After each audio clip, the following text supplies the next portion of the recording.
ये पैगाम है भारत के हर कंटेंट क्रिएटर के नाम। जय भीम जय भीम।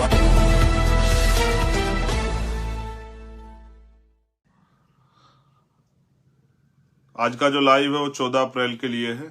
कुछ विशेष संदेश संगठन, पार्टी और समाज के लोगों के लिए नेतृत्वकर्ता होने के नाते, उसके साथ साथ मैं जो परेशानियां मेरे सामने अभी आई हैं पिछले 3, 4, 5 दिन में, उनको भी आपके सामने रखूंगा। सर्वप्रथम मैं समय समय पे जो संत महापुरुष जन्म लिए हैं भारत के अंदर, जिनको हम महामानव तथागत बुद्ध से शुरू करके और अभी हाल फिलहाल में माननीय काशीराम साहब पे जो है उनके आसपास जो समकालिक हुए उन पर समाप्त करते हैं। जब मैं नमन करने की बात करता हूं, मैं उन सभी महापुरुषों को, युग पुरुषों को नमन करता हूं। और आज का जो लाइव है उसके विषय में आपसे बात करना चाहता हूं। आज का जो हमारा लाइव है वो 14 अप्रैल को लेके है कि 14 अप्रैल परम पूजनीय डॉक्टर बाबा साहब अम्बेडकर जी की जयंती है और वो पूरी दुनिया में मनाई जाती है। दुनिया में उनका सम्मान है, दुनिया में लोग उनका जो है आदर करते हैं, दुनिया में लोग जो है उनको जानते हैं। उनके द्वारा किए गए कार्यों की वजह से भारत में नहीं, दुनिया में उनका सम्मान, उनकी जयंती आ रही है। जैसे ही जयंती की खबर आई तो जयंती पे जो खबर आई मुझे वो ये है कि बड़े पैमाने पे उत्तर प्रदेश में सरकार परमिशन नहीं दे रही है शोभा यात्राओं की या जयंती मनाने की। तो उस पर मेरा सभी सरकारों से ये कहना है, उनकी इंटेलिजेंस, उनके LIU, उनके जो और तंत्र है वो उनको बताएंगे। मेरी सरकारों से अपील है, स्पेशल उत्तर प्रदेश की सरकार से, कि भारतीय संविधान सभी धर्मों को धार्मिक स्वतंत्रता देता है, हर व्यक्ति को। कोई भी व्यक्ति अपने धर्म के त्योहार को, अपने महापुरुषों की जन्म जयंती को या अन्य किसी कार्यक्रम को करने के लिए अगर वो करना चाहता है तो सरकार को परमिशन देनी चाहिए। बीजेपी की सरकार उत्तर प्रदेश में है। बीजेपी के जो प्राइम मिनिस्टर हैं, प्राइम मिनिस्टर तो देश के, लेकिन बीजेपी, स्पेशली बीजेपी के बारे में उनकी कथनी करनी यह है कि वो बड़े लंबे समय से मैं देख रहा हूं कि वो बाबा साहब की बहुत बात करते हैं, हर मामले में बाबा साहब की बात करते हैं। लेकिन वहीं वो बाबा साहब के विचारों को उनके इस पावन दिन पे वो उनके विचारों का प्रचार प्रसार ना हो, मुझे ऐसा महसूस होता है। इसलिए वो जयंती के कार्यक्रमों की परमिशन नहीं दे रही। देखिए, मैं वापस इस बात को दोहराता हूं कि सभी धर्मों को धार्मिक स्वतंत्रता भारतीय संविधान देता है, सभी लोगों को, कि वो अपने धर्म के आयोजनों को कर सके। सबकी अपनी अपनी आस्था है। जैसे इस्लाम को मानने वालों की इस्लाम में आस्था है, हिंदू धर्म को मानने वालों की हिंदू धर्म में आस्था है, जैन धर्म को मानने वालों की जैन धर्म में आस्था है, सिख धर्म को मानने वाले लोगों की सिख धर्म में आस्था है। वैसे ही हम जो वंचित शोषित तबके के वर्ग के लोग हैं उनकी भी अपने महापुरुषों में आस्था है। मैं कुछ दिन पहली बात करूं, अभी हनुमान जयंती मनाई गई, सब जगह पे सब लोगों ने आयोजन किया, हमें किसी को परेशानी नहीं हुई।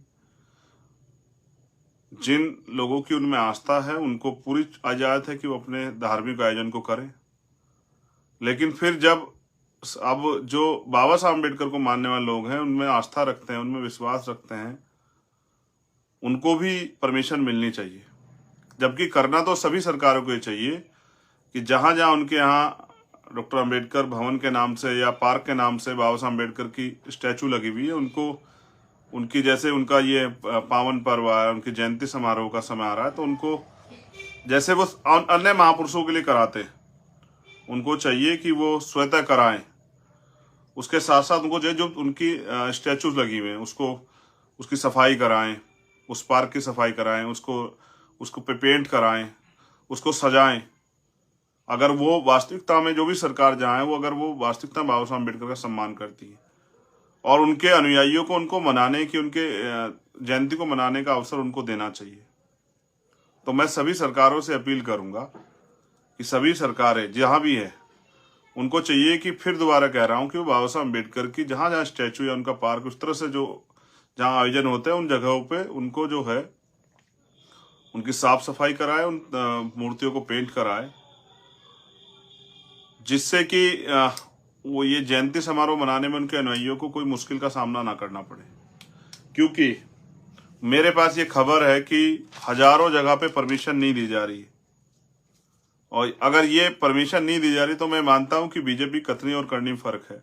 मैं समय समय पे अपने साथियों को समझाता भी रहता हूं कि बीजेपी जो कहती है उसके विपरीत अक्सर करती, चाहे वो उनके बड़े से बड़े नेता प्राइम मिनिस्टर हों या उनके स्टेट के मुख्यमंत्री हो या और उनके बड़े नेता हो, वो हमेशा जो कहते हैं उनकी विचारधारा उसके अगेंस्ट है। लगभग बड़े मामलों में ऐसा देखा गया। अगर वास्तविकता में बीजेपी बाबा साहब अम्बेडकर को मानने वाली पार्टी है, उनके अनुयायियों के कोई तो प्रदर्शन करने का समय उनको परमिशन देनी चाहिए।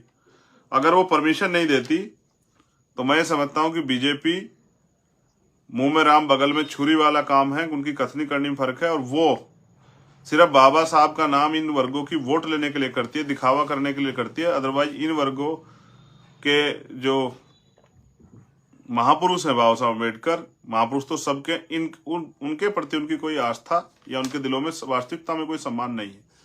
मैं और समाज इस बात को मानता है कि भाई बीजेपी और जो अन्य सरकारें अगर वो इस तरह की चीजें नहीं करती, जो उनके यहाँ इस तरह के भवन या इस तरह की जो पार्क या इस तरह की जो स्टैचू वगैरह लगे, अगर वो ऐसा नहीं करती, इसका मतलब वो सिर्फ दिखावा करती है और दिखाने के लिए इन वर्गों के वोट को लूटने के लिए उनका नाम लेती है, उनके महापुरुषों का। तो सभी जगह परमिशन देनी चाहिए। अब मैं अपने साथियों से भी कहना चाहता हूं, भीम आर्मी आजाद समाज पार्टी की, जहां गांव के साथी परमिशन लेना चाहते हो नहीं मिल रही हो, तो मैं आपसे अपील करूंगा कि आप भीम आर्मी के बैनर पे उनको परमिशन दिलाएं। आप एक बड़ी संगठन है, आपके पूरे देश में जो है यूनिट्स हैं, आपके गांव में सभाएं हैं, आपके गांव का संगठन है, या फिर आजाद समाज पार्टी के बैनर परमिशन दिलाएं, जिससे कि आसानी से उनके अनुयायी अपने गांव में, अपने कस्बों में, अपने नगरों में, अपने शहरों में, अपने क्षेत्रों में बाबा साहब अम्बेडकर की जो जयंती समारोह है उसको मना सकें। ऐसा मेरा सभी अपने कार्यकर्ता नेताओं से अपील है कि जहां जिनको परमिशन की वो आ रही हो, वो आप आगे बढ़ के परमिशन की जिम्मेदारी लें और प्रशासन से बात करके पार्टी या संगठन के बैनर पे उनको, क्योंकि आपका गांव गांव में संगठन है, उनको इजाजत दिलाएं, क्योंकि उसमें आपको कोई नहीं रोक सकता अगर आप पार्टी के स्तर पर प्रोग्राम करोगे। मैं तो ये कहूंगा अपने साथियों से, सभी गांव स्तर पे ये प्रोग्राम करें। हम भी 14 अप्रैल को बाबा साहब अम्बेडकर की जो जन्मभूमि है जहां वो पैदा हुए, मऊ इंदौर जाएंगे, मध्य प्रदेश। मैं और मेरे साथी हम लोग वहां जाएंगे उनको नमन करने। और क्योंकि मैं संदेश के तौर पे मध्य प्रदेश के साथियों से कहना चाहता हूं कि हम ये चाहते हैं कि बाबा साहब अम्बेडकर की जन्मभूमि और उसको राष्ट्रीय स्मारक घोषित किया जाए। वो वैसे तो विश्व धरोहर है, लेकिन भारत जहां उनकी भारतीय जनता पार्टी की वहां सरकार है और केंद्र में उनकी सरकार है, तो हमारी ये मांग है कि उसको राष्ट्रीय धरोहर जो है घोषित किया जाए। उसके लिए हमने वहां सभा भी रखी है। हमारे सभी कार्यकर्ता बड़े पैमाने पे मजबूती से वहां पहुंचेंगे 12 फरवरी की तरह, और वहां एक विशाल रैली के रूप में हमारे साथी सरकार पे ये अपनी मांग सरकार के आगे उठाने का काम करेंगे कि उस जगह को, उस पवित्र जगह को राष्ट्रीय स्मारक घोषित किया जाए। और ये मांग जब हम उठाएंगे, सरकार इस आप लोगों के दबाव में, आप लोगों की बात को, कि आपकी भावनाओं का वो करते, शायद जो है उस जगह को राष्ट्रीय स्मारक घोषित कर दे। यहां मांगने से कुछ नहीं मिलता, उसके लिए आवाज उठानी पड़ती है। इसलिए मैं आपसे अपील करूंगा कि आप 14 फरवरी को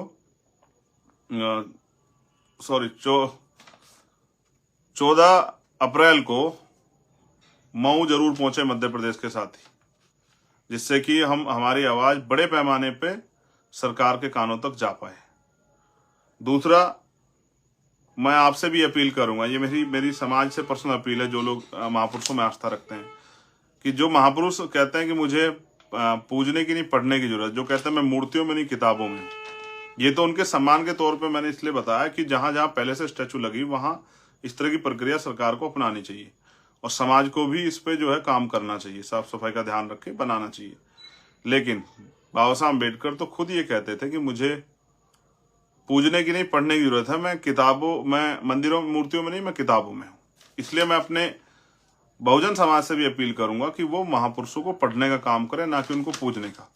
जब आप इस बार जन्म जयंती समारोह मनाएंगे तो उनके विचारों का प्रचार प्रसार करें। अगर आप शोभा यात्रा में निकाल रहे हैं तो उनके द्वारा कही गई बातों को उनके द्वारा कही गई बातों का बैनर बना के, पोस्टर बना के, झांकी के तौर पे करके, या संविधान में जो हमारे अधिकार हैं, हमारे जो कर्तव्य हैं, जिन जिन आर्टिकल्स में हमें अधिकार मिले उनको, या जो आज की सरकार भूल बैठी है, जो धर्मनिरपेक्ष सरकार जिसको होना चाहिए, वो जो भूल बैठी है, तो वो जो जिन आर्टिकल्स में जो है धर्मनिरपेक्षता की बात हुई है, संविधान का जो प्रिम्बल है उसमें जो धर्मनिरपेक्षता की बात हुई, उनको भी हमें इन सरकारों को दिखाना चाहिए कि वो देखें कि वो जिस तरह से जो है अन्य धर्मों के लोगों को कुचलने का काम इस देश में कर रहे हैं, ये भी लोकतंत्र में या संविधान के अनुरूप कार्य नहीं हो रहा है।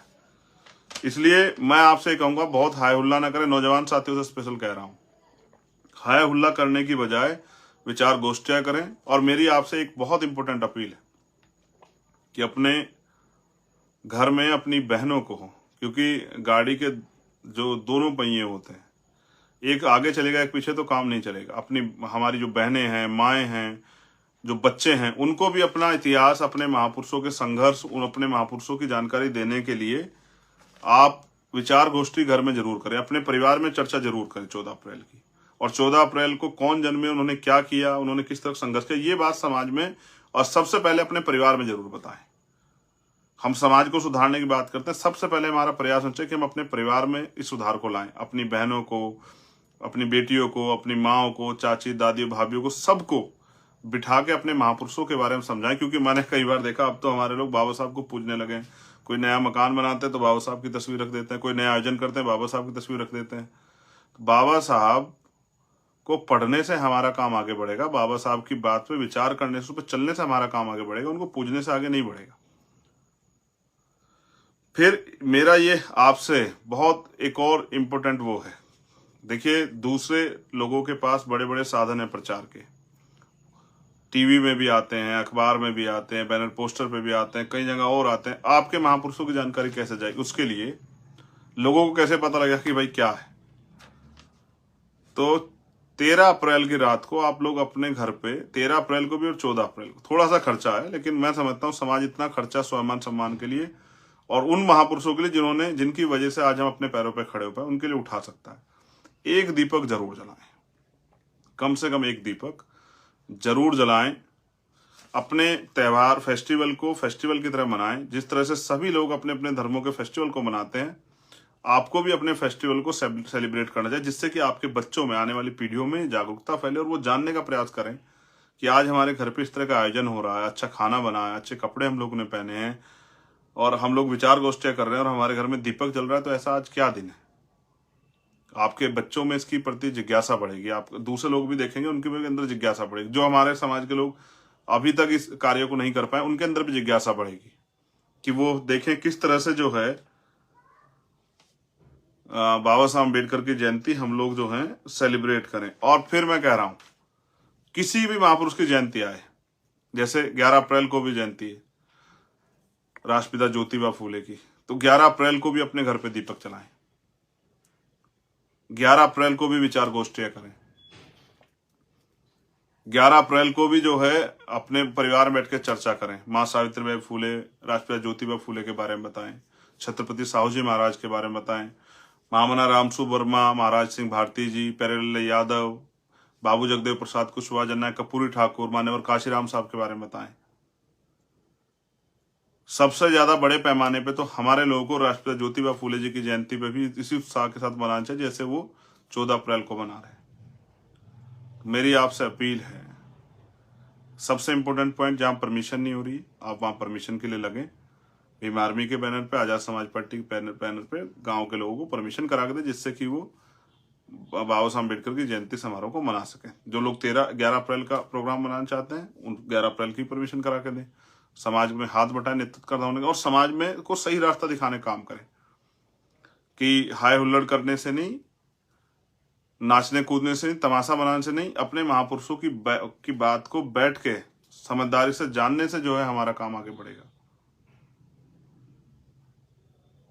इसलिए मैंने आपसे अपील की कि आप ये करें। और 14 अप्रैल को हम लोग बाबा साहब अम्बेडकर की जन्मभूमि को राष्ट्रीय स्मारक घोषित किया जाए, उसकी मांग को लेके हम लोग उनको नमन करने और फिर सभा के जरिए सरकार तक ये मांग पहुंचाने के लिए प्रदेश की और केंद्र की हम लोग जो है मऊ पहुंचेंगे। मध्य प्रदेश के साथियों से मैं अपील करूंगा कि वो वहां पहुंचे, और यहाँ उत्तर प्रदेश के साथियों से अपील करूंगा अन्य अन्य जगहों पे कि वो परमिशन के लिए आम जन साथियों की मदद करें। मेरे पास हजारों गांव से जो है मेरे व्हाट्सएप पे, मेरे टेलीग्राम पे, मेरे इंस्टाग्राम पे, मेरे ट्विटर पे, फेसबुक पे, भीम आर्मी के पेज पे इतने मैसेज हैं कि हमें परमिशन नहीं मिल रही है। इससे स्पष्ट होता है कि सरकार नहीं चाहती कि बाबा साहब अम्बेडकर की विचारधारा गांव गांव तक जाए, जबकि बाबा साहब तो हमारे दिलों में, उनको वहां से कैसे निकाल सकते हो? तो इसलिए, मगर उनके रास्ते पे चलने के लिए, आने वाली पीढ़ियों को तैयार करने के लिए, इसलिए मैंने आपसे अपील की कि एक दीपक जरूर जलाएं। 11 अप्रैल को भी जलाएं, 13 अप्रैल को भी जलाएं, 14 अप्रैल को भी जलाएं, और अपने घर में बैठ के चर्चा जरूर करें। बहनों से, माओं से, बच्चों से जरूर चर्चा करें। उनको पता होना चाहिए कि कॉन्स्टिट्यूशन पे चर्चा करें, देश के संविधान पे, संविधान ने हमें क्या अधिकार दिए हैं, संविधान के अधिकार से पहले जो है हमें कितने अधिकार थे, इन पे जरूर चर्चा करें। क्योंकि मैंने पहले बताया ना कि इतिहास आपको बल देता है, इतिहास आपको सीख देता है, इतिहास आपको जानकारी देता है। और बाबा साहब अम्बेडकर ने भी कहा, जो कौम अपना इतिहास नहीं जानती वो कभी भविष्य का निर्माण नहीं कर सकती। आप सभी के लिए मंगल कामनाएं, इस आशा उम्मीद के साथ कि आने वाली पीढ़ियां और वर्तमान के जो लोग संघर्ष कर रहे हैं वो अपने महापुरुषों के आदर्श, सिद्धांत और उद्देश्यों को समझते हुए संगठित होकर काम करेंगे। और जो साथी काम कर रहे हैं भीम आर्मी आजाद समाज पार्टी के माध्यम से, उन सभी का धन्यवाद, क्योंकि वो बहुत काम करते हैं। मुझे उनके ऊपर गर्व है। मुझे दिल से खुशी होती है कि कहीं भी कोई वो, अभी जैसे बहन पूजा भील के साथ जो अन्याय हुआ राजस्थान में, उस पे हमारे साथी सत्यवान जी और उनकी टीम ने जाके, वहां की जो टीम है, बहुत अच्छा कार्य किया। मैं भी उनके परिवार से मिलने जाऊंगा। मैं चाहता हूं ऐसा अन्याय किसी बहन के साथ ना हो, लेकिन इतने बड़े अन्याय पे मीडिया खामोश हो जाता है, सरकार चुप हो जाती है। कोई जो लोग हमें रोज हिंदू का पाठ पढ़ा है, वो कोई हिंदुवादी संगठन एक आके नहीं बोलता है कि भाई इस बच्ची के साथ अन्याय हो, हम इसको न्याय दिलाना चाहते हैं। आपको फिर उस दिन एहसास होता है कि आपको अपनी लड़ाई स्वयं लड़नी पड़ेगी। कार्तिक भील को भी न्याय नहीं मिला है। एक बड़ी पंचायत हुई थी राजस्थान में, पंचायत हुई, खत्म होगी, लेकिन अभी पूजा भील के साथ जो अन्याय हुआ उस पर सरकार की कार्रवाई रुक आपको बता सकता है। कार्तिक भील, ओम प्रकाश रैगर, भाई जितेंद्र मेघवाल, भाई जो है इंद्र मेघवाल के परिवार के साथ जो अन्याय हुआ उस पर क्या कार्रवाई आप बेहतर जानते हैं। मुझे किसी को बुरा नहीं कहना है। सब अच्छे हैं, सब अच्छा काम कर रहे हैं। उन साथियों को भी धन्यवाद जिन्होंने पंचायत की। लेकिन मैंने उस दिन भी कहा था कि अगर आप गलती करेंगे, आप गलत लोगों का साथ देंगे, तो होगा ये कि जो हमारी गलती, इस गलती की वजह से जो निर्णय आप गलत कर दोगे, जो 5 साल अन्याय होगा उसके जिम्मेदार हम खुद हो जाएंगे। बहुत बहुत धन्यवाद। जय भीम, जय भारत। आप सभी के लिए मंगल कामनाएं। आपको अभी से 14 अप्रैल बाबा साहब अम्बेडकर जयंती और 11 अप्रैल राष्ट्रपिता ज्योतिबा फुले जी की जयंती जी की बहुत बहुत बधाई।